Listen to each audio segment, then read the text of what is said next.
Seorang pria hanya membuat sebuah burger, dan langsung menaklukkan penguasa dunia ini. Demi mencicipi makanannya, naga hitam yang agung bahkan rela menjadi pekerjanya. Hanya karena El, setelah datang ke dunia ini, menyadari bahwa makanan di sini sangat buruk. Menjadi koki adalah satu-satunya impiannya. Namun ia tidak menyangka akan bertemu perang. Anak muda harus bergabung dalam pasukan melawan naga hitam. Tak disangka, saat sial, bahkan minum pun bisa nyangkut di gigi. Tuhan seharusnya membiarkan truk menabrakku saja. Segera setelah itu, karena bakat sihirnya, ia ditempatkan di tim penyihir. Dibandingkan dengan ksatria, penyihir tidak perlu bertempur di garis depan.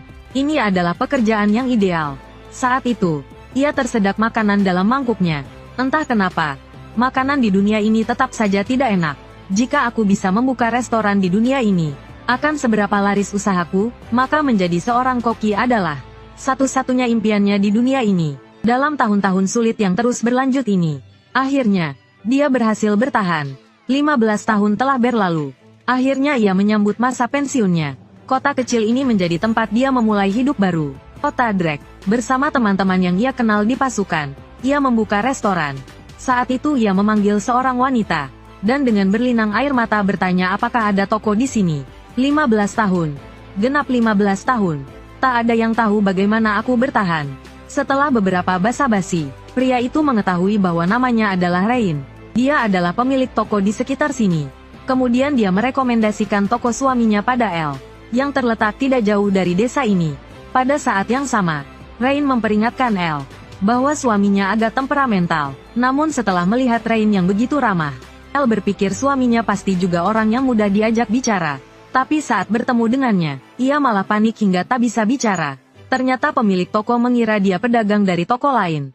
Dengan marah besar, sang pemilik berkata, "Kalian beli daging dengan harga murah, lalu jual kembali dengan harga 2 kali lipat sebelum rusak." Itu membuat El kebingungan. "Aku baru saja tiba di sini." Saat itu juga, sebuah wajan menimpa bagian belakang kepalanya.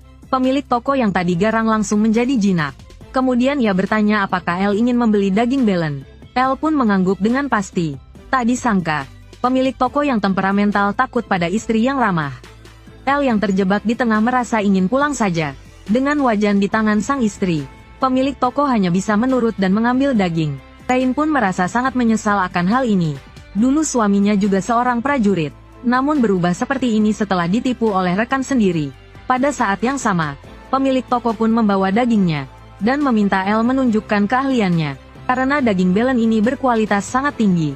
Hanya jika ia mengakui kemampuan El, ia akan menjualnya. Kalau tidak, sepotong lemak pun tak